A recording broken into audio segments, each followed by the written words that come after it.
اکبر تیرے بعد دنیا میں دھواندھار ہو گیا ہے، حسین کی بینائی ختم ہو گئی ہے۔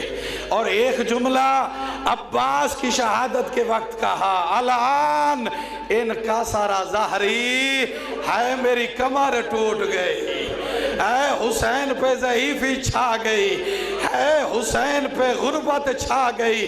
اجرکم علی اللہ عزادارو، مظلوم کربلا کئی لاشیں لے کر خیام میں آئے، مگر جو بھی لاشا آیا ہر بی بی نے اس کے نام کا بین کر کے بین کیا ہے۔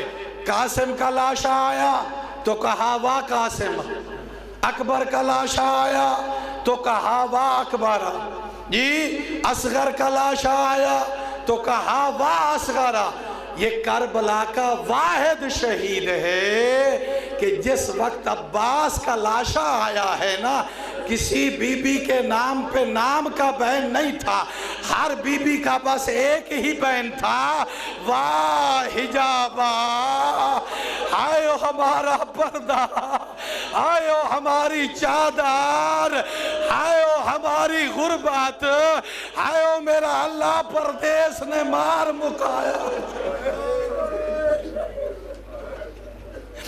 اجرکم علی اللہ عزادارو، اسی وجہ سے غریب کربلا آخر دم تک عباس کو اجازت نہیں دے رہے تھے۔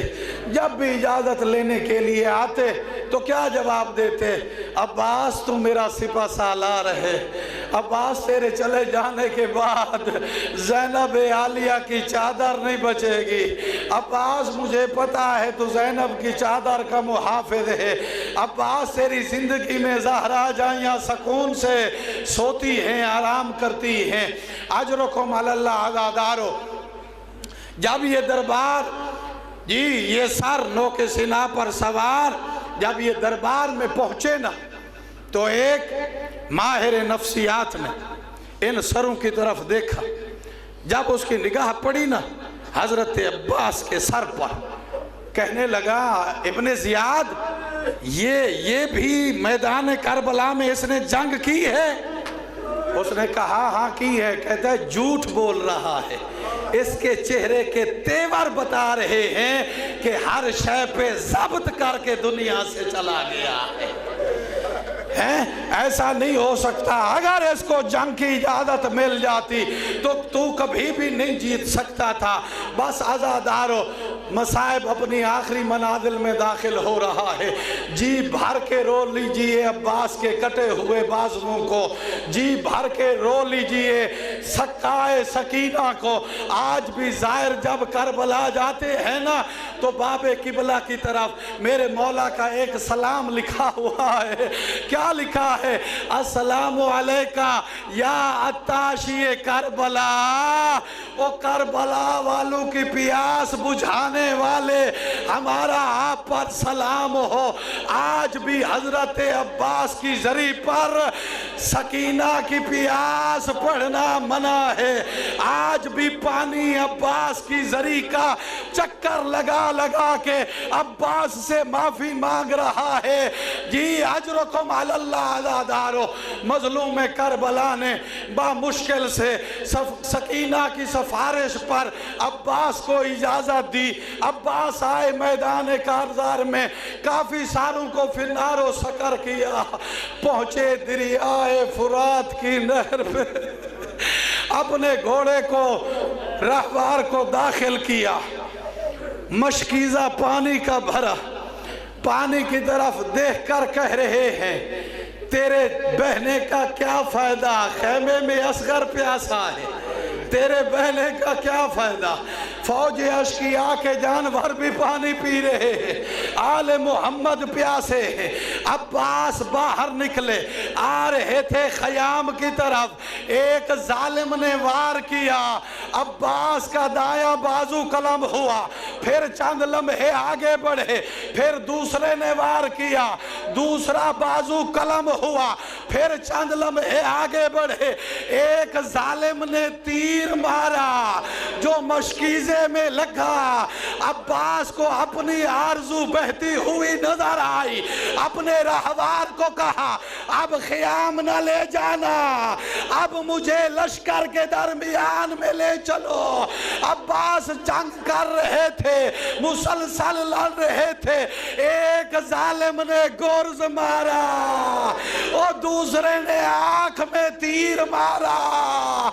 بن بازووں کے عباس زمین کربلا پہ آئے اور کہا السلام علیکہ یا ابا عبداللہ، او مولا نوکر کا آخری سلام ہو۔ مظلوم کربلا آئے، اپنے بھیا عباس کے لاشے پر رو کر عباس نے کہا مولا میری آنکھ کا تیر نکالو، میری آنکھ صاف کرو، میں دیکھوں تو صحیح وہ غریب کیسے ہوتے۔